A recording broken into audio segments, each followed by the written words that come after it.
సేవా సదన్ వ్యవస్థాపక అధ్యక్షులు మిర్యాల గోపీకుమార్ ఆధ్వర్యంలో డిప్యూటీ సీఎం పవన్ కళ్యాణ్ జన్మదినోత్సవాన్ని పురస్కరించుకొని గుంటూరులోని అన్నదాన సమాజ ఆడిటోరియంలో సేవా సదన్ సభ్యులతో పాటు పవన్ కళ్యాణ్ అభిమానులు, జనసేన నాయకులు, తెలుగుదేశం పార్టీ నాయకులు, కార్యకర్తల మధ్య పుట్టినరోజు వేడుకలు ఘనంగా జరిగాయి. ఈ సందర్భంగా గుంటూరు నగరంలోని ప్రముఖ గాయకులతో పవన్ చిరు సాంగ్స్తో ఈవెంట్ నిర్వహించి హోరెత్తించారు. కాగా ఈ సందర్భంగా ఏర్పాటు చేసిన జన్మదినోత్సవ వేడుకల సభలో జనసేన సీనియర్ నేత, పొన్నూరు మాజీ శాసనసభ్యులు కిలారి రోసయ్య ముఖ్య అతిథిగా పాల్గొని ప్రసంగించారు.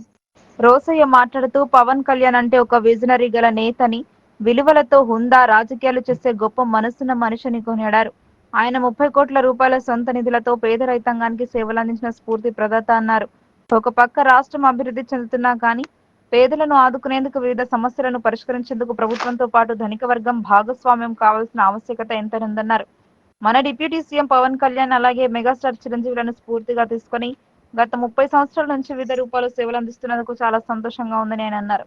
ఈ రోజు సేవా సదన్ ఆధ్వర్యంలో అన్నదాన సమాజ ఆడిటోరియంలో పవన్ కళ్యాణ్ జన్మదిన వేడుకలు జరపడం చాలా సంతోషంగా ఉందని, అలాగే పాటల సందడితో అలరించిన గాయని గాయకులకు ప్రత్యేక అభినందనలు తెలిపారు. మరో ముఖ్య అతిథి ఇస్రో మాజీ శాస్త్రవేత్త, జనసేన సీనియర్ నాయకులు చందు సాంబశివరావు మాట్లాడుతూ సేవా సదన్ నిర్వహణలో మిర్యాల గోపీకుమార్ ఎన్నో సంవత్సరాల నుంచి సేవా కార్యక్రమాలు చేయడం మంచి పరిణామం అన్నారు.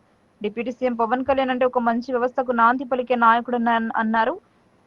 పవన్ కళ్యాణ్ జన్మదినాన్ని పురస్కరించుకుని ఏర్పాటు చేసిన సంగీత విభావరి కార్యక్రమంలో పాల్గొన్న గాయని గాయకులకు శాల్వలతో సత్కరించారు. మహిళా గాయకులను చీరలు అందించారు. ఈ కార్యక్రమంలో మిర్యాల ప్రసాదరావు, బిల్లా అశోక్, షేక్ ఇస్మాయిల్, అబ్దుల్ ఖాదర్, బాలస్వామి, అన్నం రమేష్ తదితరులు పాల్గొన్నారు. సాయంత్రం 5 నుంచి 10 గంటల వరకు సంగీత విభావరి కార్యక్రమంలో పవన్ చిరు పాటలతో ప్రేక్షకులను అలరించారు. ఈ సందర్భంగా విందును ఏర్పాటు చేశారు.